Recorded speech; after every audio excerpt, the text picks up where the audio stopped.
Inquirer question. Good to see you, Compendium. How are toll houses different than purgatory? They're not even a little bit the same. So, the teaching of purgatory in the Middle Ages. If anybody wants like the big details about this, I did a video with Jonathan Pajot a little while ago, like a year and a half ago, maybe, on his channel about purgatory. Also, we did a whole course on Dante's Purgatorio, which you can get at symbolicworld.com/courses. So one of the things that we do in those videos and in that course is to talk a lot about the history of the teaching of purgatory in the West, which is very different than the way it's taught today by the Roman Catholic Church. Admittedly so. Like I would not assume that any Roman Catholic living today believes in a medieval version of purgatory. I'd be actually really surprised to meet somebody who did. Medieval purgatory is basically the upper echelon of hell, and it's real bad. It's real bad. When you're in purgatory, you are tortured. There's a lot of meat hooks in particular in the medieval descriptions of purgatory. There's a lot of fire. There's a lot of meat hooks. It is horrifying torment. And this is the way that it was talked about. And people will make an argument to say something like, okay, well, those were just like popular beliefs, and the official dogma was never that there was literal fire and whatever. Again, the thing I really care about is what's the situation on the ground, which is certainly what somebody like St. Mark of Ephesus was responding to. The toll houses come from this ancient belief that you find within ancient Judaism, that you find within all forms of ancient Christianity, that after death, the soul undergoes a period of testing. I think that the toll houses are one way in our tradition of articulating that period of testing. But the question is very simple. It's, when you die, how much of your soul, like right now, there's some part of my soul, which is, unfortunately, a lot of my soul, which is really attached to the things of this earth. And the separation of my soul from my body is actually not going to change that. So then there comes this period of testing to say, where do you really belong? And that's what the toll houses are about. And of course, the thing that we are hoping for is for the grace of God, for the intervention of our guardian angels and of the saints and of the Mother of God, to help us in whatever way you want to understand or articulate that kind of testing. Toll houses is what St. Mark talks about, but in whatever way you want to articulate that time of testing, the thing that we're hoping for is for the grace of God, the intercession of the saints, and the prayers of the Church to help us through that period. Because I don't actually trust in my own works. I don't actually trust in my own righteousness.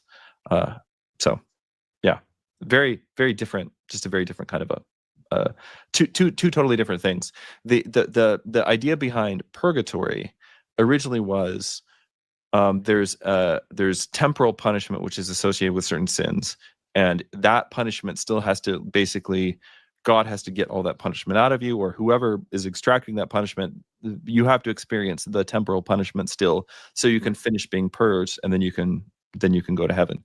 Originally, what the thing Dante does, where he makes purgatory this actually relatively nice place where people are only a little bit hooked with meat hooks, but as this third place on its own, this is actually kind of an innovation in terms of medieval depictions, poetic depictions of purgatory. So, yeah, they're pretty different. Yeah, but if I don't picture it like Dante's writings, then it can't be based, you know. Well, let me say, I think Dante's Purgatorio is wonderful. Not as a dogmatic expression of what happens to the soul after death, but it's an amazing way to think about the process of sanctification, what it means to be freed from the passions, to embrace the virtues. It's very helpful for that kind of thing. And the thing is, like, that's what also Dante is using it for. At no point in the Divine Comedy, in fact, you get to the end of the comedy, which I'm teaching through right now, Dante will say, like, don't think it's really like this. Like, this is poetic language, but Dante is not saying hell is exactly like this, purgatory is exactly like this, heaven is exactly like this. Yeah. As opposed to Pilgrim's Progress, it says this is exactly what toll houses are like. No, I'm just kidding. He does not say that. I've heard Craig Truglia say in a previous show with me, he said you can kind of picture toll houses like that as an allegory, but I just thought that'd be funny. This is exactly what it's like. Yeah. I love Pilgrim's Progress, by the way. That's a excellent work. You're talking about John Bunyan's Pilgrim's Progress? Yes. Progress? Yeah, I'm actually not a fan at all, but we can talk about Really? that another time. Yeah. Really? Why is that? I mean, Bunyan's a Calvinist. It's a Calvinist story. It's a Calvinist allegory. I just don't super care for it. I would rather listen. I'd rather Dante any day of the week than Milton or Bunyan. Yep. Got it. Yeah. So I'd rather hang out with a 13th century Roman Catholic from Florence than with a Puritan from the English Civil War. So what you're saying is for Christmas, the parties would be better. The parties would be better. I could have like Dante and I. We could open a bottle of wine. We could talk about poetry. We could talk about love. We could talk about God, and we'd have a great time. I wouldn't be able to do any of those things with Milton or Bunyan. So. Oh man. So I gotta send you the Puritan set for Christmas then, is what you're saying. Yeah. Well, oh boy. Yeah. I'm trying really to restrain myself. I'm trying really to restrain my antipathy towards Calvinism here, but